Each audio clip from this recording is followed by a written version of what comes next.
Hey, good afternoon. This is Wilfredo coming to you with the word of the day. Always, it's a passion. I have a passion for the Bible.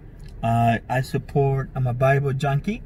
I support the Bible in digital form.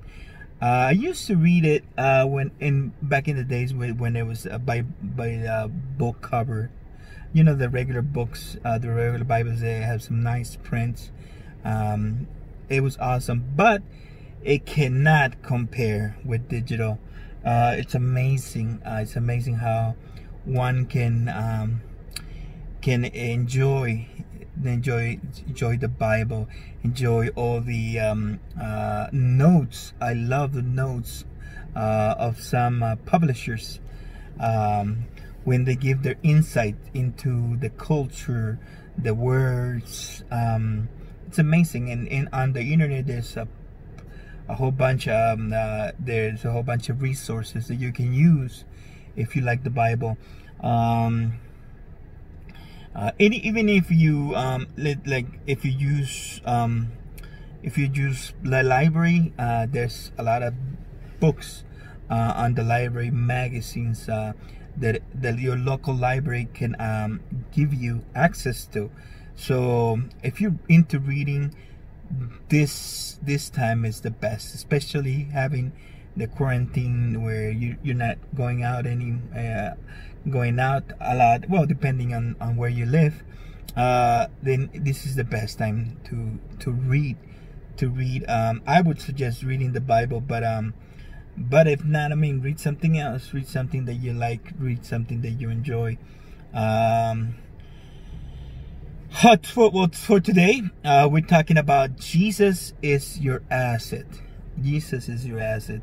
I was reading it just yesterday. I was touched and I was blown away by how the Hebrew words. I would never think of honor. The word honor. With assets, connected with assets. So Psalms 49:12 says, "But despite his assets, a mankind will not last. He's like the animals that perish. But despite his assets, meaning his wealth, his goods, I like Rich Dad, Poor Dad. He talks about what an asset is for him, and he compares assets versus liabilities. A lot of times we think of liabilities as assets, but in a sense they're liabilities and they're just drawing money away from us. But an asset is something that makes you money, and or it could be, in a sense, it could also be a something you own, like an asset, like a house. Could be a liability because you have to pay mortgage payments, you have to renovate, you have to maintain, and that costs money. But if you are so that becomes a liability in a sense, but it's an asset because you own your own house, you own a car, you own this, you own that. So those are assets that you have. It's so interesting that in the Hebrew word asset, it's connected to honor, and I was amazed. I was surprised when I saw that in the Bible. I was reading the CBS notes with the CBS Bible. It's a Christian Standard Bible.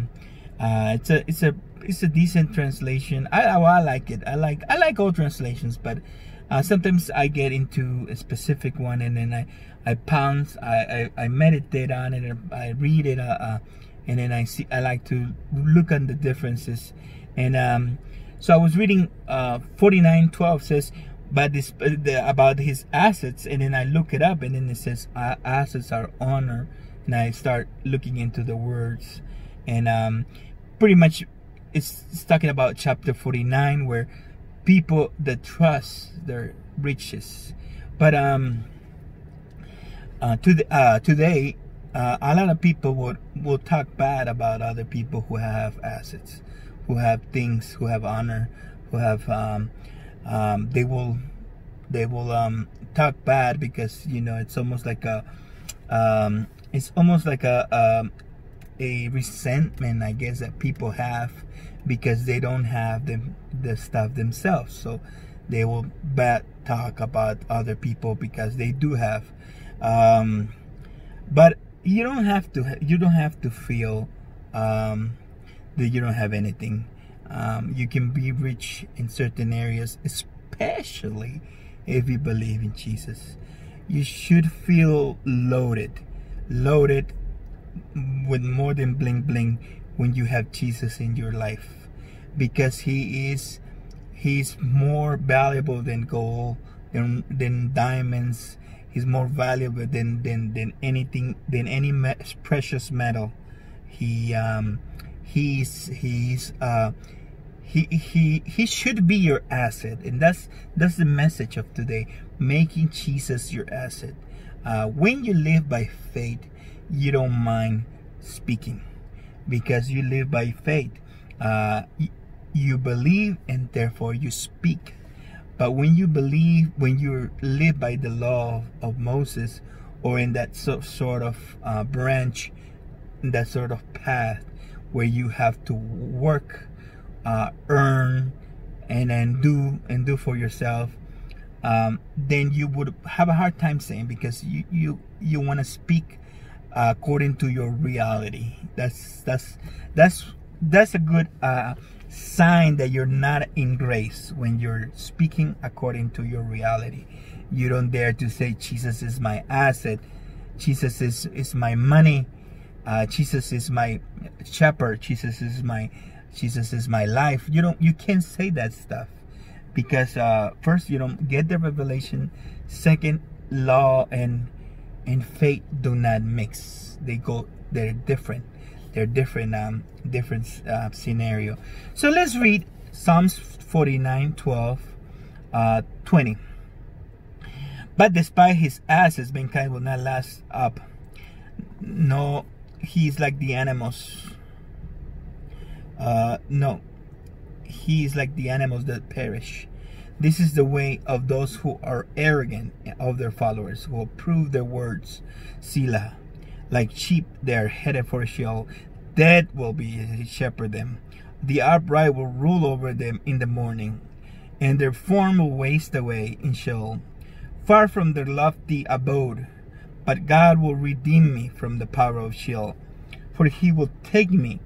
Shelah. Do not be afraid when a person gets rich, when wealth on his house increases. For when he dies, he will take nothing at all. His wealth will not follow him down, though he blesses himself during his lifetime, and you acclaim when you do your well of yourself. He will go to the generation, and his ancestors, they will never see the light. Mankind will, with his assets, but without understanding, is like animals that perish. So assets in this verses, it's actually honor, and jakah. I think the Hebrew word is jakah. Honor. It's not the same honor. If you own a bike, whether you own a Bentley, it's different honor. You would have a different honor.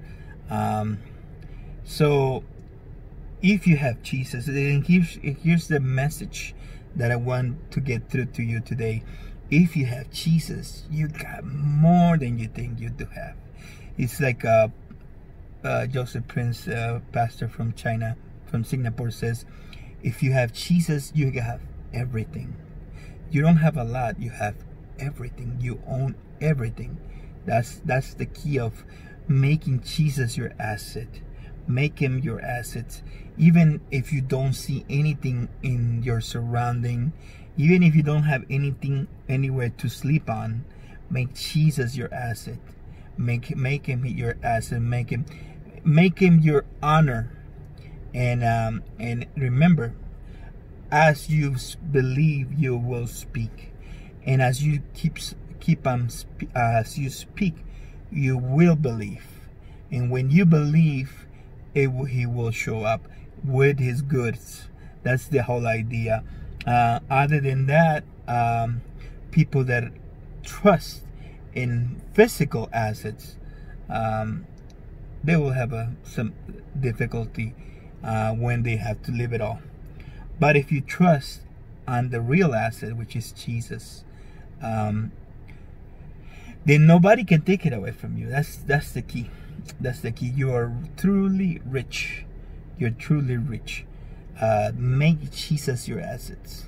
Make Jesus your assets. And remember, according to the poor rich robber, your assets is something that makes you money.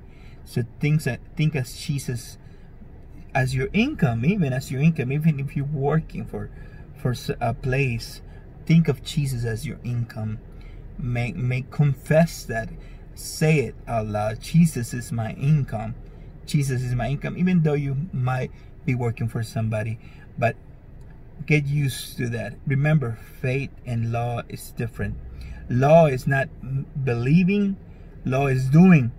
Faith is believing in Jesus Christ. That's the message for today. God bless you. Have a good one. I'll see you tomorrow. Bye-bye.